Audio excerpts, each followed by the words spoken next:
অভিযোগ জিনিসটা খুব অসহায়ত্ব প্রকাশ করে। অভিযোগ তুমি যত করবে সবাই ভাববে তুমি করুণা চাইছো, তাই অভিযোগটা করো না।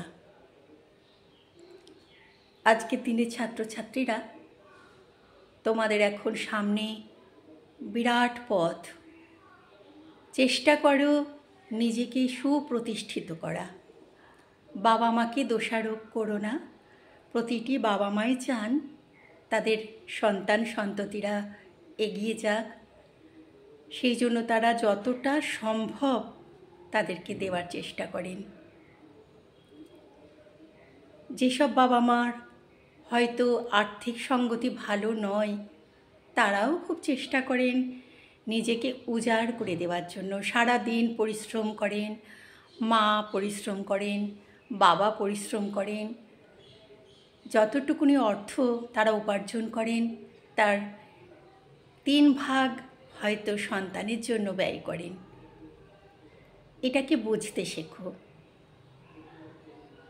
তোমাদের বাবা মায়েরা, আমি অন্তত মনে করি যেসব বাবা মায়েরা একটু শিক্ষিত,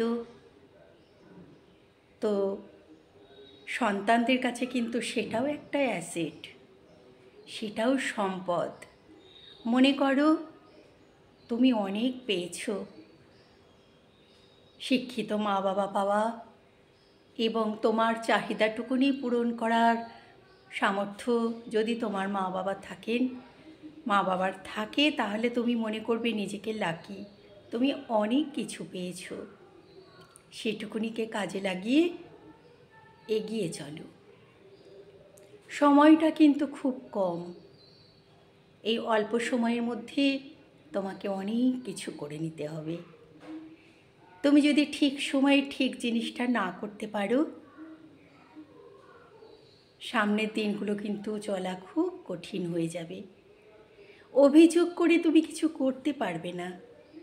অভিযোগ করতে করতে একদিন তুমি হাসির পাত্র হয়ে যাবে।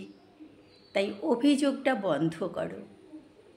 যাদের বাবা মায়েদের সঙ্গতি নেই, তারা চেষ্টা করো যাতে তুমি এমন কিছু করো আগামী প্রজন্ম, তোমার সন্তানরা যাতে দুধে ভাতে থাকে। অভিযোগটা না একটা ভাইরাস। এটা না তুমি যদি করতে থাকো, তোমার সন্তানরা করবে, তার সন্তানরা করবে। তাই অভিযোগ করাটা বন্ধ করো। বাবা মা কি সেটা হয়তো তোমরা এখন বুঝবে না, সেটা বোঝার জন্য হয়তো একটু সময়ের দরকার। কিন্তু আমার একটাই কথা বলা, তোমার বাবা মা যদি শিক্ষিত হন, সেটা কিন্তু তোমার একটা অ্যাসেট, সেটা কিন্তু তোমার সম্পদ, সেটাও তোমার একটা সম্মানের জায়গা। তাই সব সময় চেষ্টা করো বাবা মাকে মাথার উপর রাখতে। কারোকে কোনো কথা বলতে দিও না বাবা মা সম্বন্ধে। বাবা মা সম্বন্ধে যদি কেউ কোনো খারাপ কটূক্তি করে, সঙ্গে সঙ্গে প্রতিবাদ করো, সেটা বাড়তে দিও না। তবেই তো তুমি সুসন্তান হবে, তাই না? আর তুমি যখনই সুসন্তান হবে, তখন তুমি দেশেরও অ্যাসেট হয়ে যাবে, দেশের সম্পদ হবে। আগে নিজের মা বাবাকে ভালোবাসো, দেখবে তুমি আস্তে আস্তে সবার ভালোবাসা পাচ্ছ।